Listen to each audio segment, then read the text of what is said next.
Mesdames et messieurs, bonsoir et bienvenue dans la grande édition de la rédaction. Fin de la formation ce matin des pèlerins au CICB. Au Mali, ils sont plus de 13 000 inscrits pour accomplir le Hajj 2025. Durant 8 mois, ils ont été formés par la Maison du Hajj du Mali sur les différents rites du Hajj et les comportements à adopter. Mamadou Dante. Les 13 323 pèlerins du Mali, toutes filières confondues, ont été mieux outillés à travers une série de formations de 8 mois initiées par la Maison du Hajj du Mali. C'est une occasion majeure d'apprendre aux pèlerins les rites du Hajj. Il s'agit aussi de leur permettre de mieux accomplir le Hajj et dans des conditions idoines. Dans chaque secteur, on nous a appris comment il faut faire. Moi, je suis très satisfait de la formation parce que tout ce que je ne savais pas, à Mina, à Arafat, à la Mecque, à Jeddah, ce qu'il faut faire, j'ai appris le tout et je suis prêt à le faire. On a bien compris et on a bien assimilé aussi. Le message que je voulais dire à les autres participants, il faut que nous soyons patients et courageux. Écouter les conseils des imams et puis les délégués aussi. Rester sur place aussi à la Mecque. Il ne faut pas qu'on fasse les choses qui ne sont pas dites à la formation. On remercie le service social des armées. Après le président de la République du Mali et ses compagnons et tous les militaires qui nous a permis d'aller voir les loges du prophète Mohammed sallallahu alayhi wa sallam et ses compagnons. Je m'adresse surtout aux gens qui minimisent la formation parce qu'il y a des gens qui ne viennent pas à la formation ici et se disent non, moi j'ai étudié le Coran, je fais ceci, cela, donc je peux faire ça. C'est une erreur énorme en fait parce que voilà, on part une seule fois, on débourse tant d'argent pour un but bien déterminé. Si on ne fait pas la formation comme il se doit, voilà, on peut faire des erreurs qui peuvent même remettre en cause l'objet même du pèlerinage. Donc, le message que j'aimerais passer aux pèlerins de cette année, c'est de vraiment venir faire la formation. Voilà, comme on est pratiquement dans la dernière semaine, s'il ne peut pas faire la formation, vraiment, c'est de se rattraper très rapidement avant le jour du départ. Ces séries de formations ont été encadrées par des imams qualifiés et des cadres des ministères en charge des affaires religieuses du Mali à travers des cours théoriques et pratiques. Cette formation se déroule tout au long de l'année avant les Hajj. Vraiment, cette formation nous soulage à plus d'un titre, parce qu'il est difficile aux pèlerins d'effectuer les Hajj sans cette formation. D'ailleurs, nous sollicitons que ça continue chaque année pour le bonheur des deux filières, gouvernement et privé. Il faut le dire, seule ces formations peuvent permettre aux pèlerins d'accomplir facilement les rites du Hajj dans de bonnes conditions.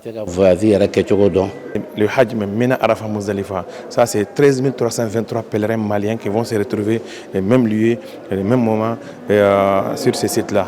Donc il y a beaucoup d'autres exigences saoudiennes, des conditions saoudiennes et encore même religieuses qu'il faut maîtriser totalement. Donc c'est pour cela que vraiment on a initié cette formation. Et la formation a commencé depuis octobre 2024 en petit groupe.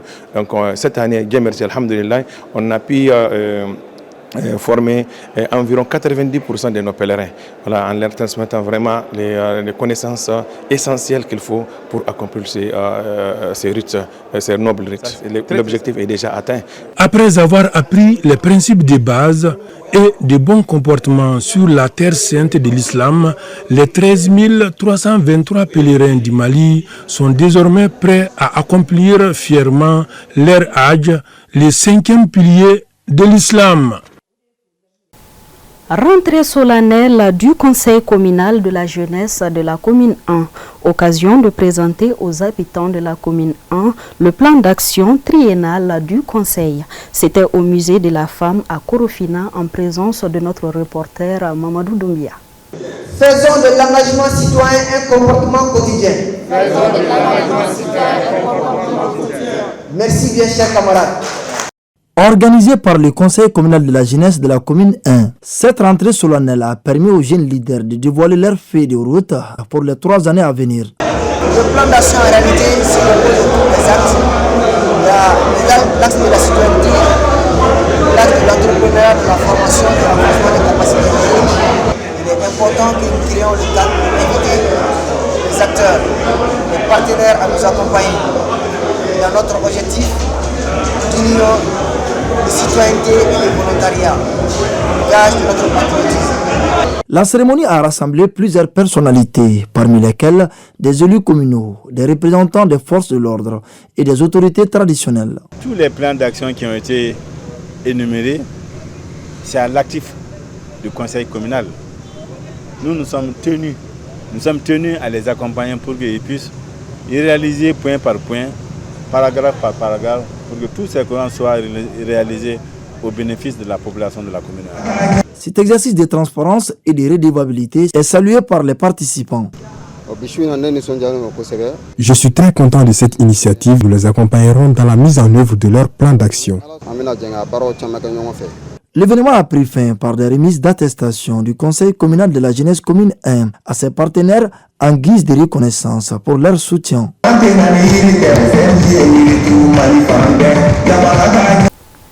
Dans le cadre du festival Jazz Kumbé, un concert haut en couleur s'est tenu dans la salle de spectacle Blumba.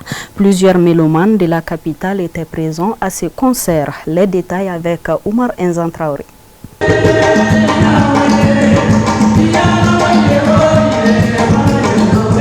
Pour ce géant concert organisé par l'association Nyon Kumbé, l'esprit est de faire connaître le jazz dans le répertoire culturel malien.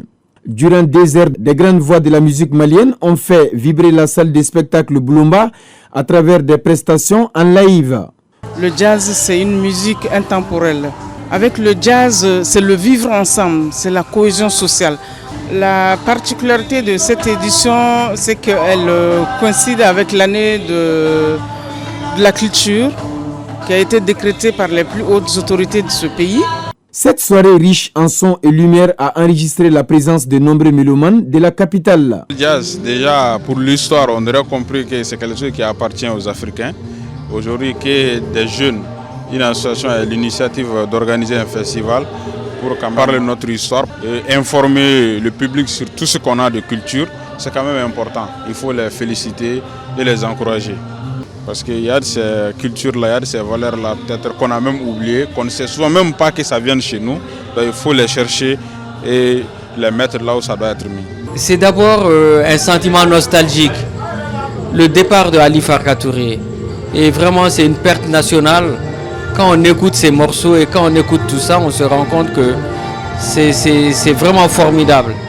Et là, on est face à une perte immense. Les musiciens qui sont restés ont un talent énorme, vraiment qui continue à jouer et c'est vraiment formidable. Ce spectacle mémorable restera dans les annales. En fait, on a été approché par les organisateurs du Jazzy Kumbé, vu que notre mentor Ali Farka Touré faisait du blues. Et il disait que nous avons le tronc et la racine chez nous, en Afrique, et que les Américains n'ont que les feuilles. Donc le blues et le jazz faisant une même famille, on s'est dit pourquoi ne pas venir. Ils nous ont sollicité, on est venu et on a essayé de voir le jazz et le blues ensemble. Donc ça a été un grand plaisir pour moi de jouer ici. J'espère que des initiatives comme ça vont continuer pour mettre toujours la culture en valeur. Rappelons que depuis 2011, l'UNESCO a initié le 30 avril comme journée internationale du jazz. La 11e édition du festival Jazz Kumbé s'est déroulée du 28 avril au 3 mai 2025.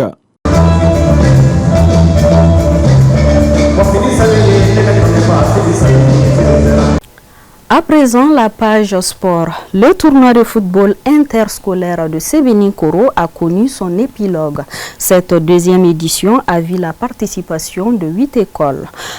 C'est l'école privée Abdraman Diallo qui a remporté le trophée devant le groupe scolaire de Sébenikoro 1. Moussa Diabati.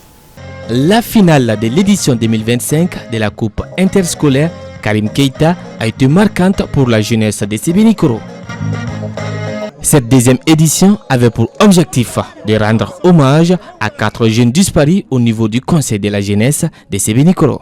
Et cette année, c'est un tournoi aussi un peu particulier Parce que au cours de mon mandat, j'ai eu à collaborer avec des jeunes, malheureusement qui ne sont plus là aujourd'hui. Donc ils sont au nombre de 4. Donc j'ai dédié vraiment cette deuxième édition à leur mémoire. Je souhaiterais vraiment pérenniser cette action vraiment qui va faire de telle sorte que les enfants puissent se réunir. Ce genre de conversation, c'est réellement l'épanouissement du sport en général et en particulier le sport scolaire. Les finalistes, l'école privée Abdraman Diallo, EHPAD, tout vêtu de blanc, est à la conquête de son deuxième titre face au groupe scolaire de Sébenikoro 1. Au terme d'une rencontre âprement disputée, c'est l'EHPAD qui gagne par le score minimum d'un but à 0. Je suis très heureux, très content ce soir parce que c'est ma deuxième fois de prendre cette coupe-là. C'est une très belle initiative, c'est une initiative à saluer. Regardez comment les enfants, tout le monde est content, tout le monde est joyeux. Donc remercions le bon Dieu qu'Allah nous facilite la suite pour l'année prochaine et félicitations à Karim et son équipe. Les meilleurs joueurs du tournoi, Ayouba Diané de l'équipe EHPAD et les finalistes malheureux, le groupe scolaire de Sébenikoro 1, ont été récompensés par des enveloppes symboliques. L'EHPAD, le vainqueur, a eu un bélier et se succède à elle-même en soulevant le trophée de la deuxième édition du tournoi interscolaire de Sébenikoro.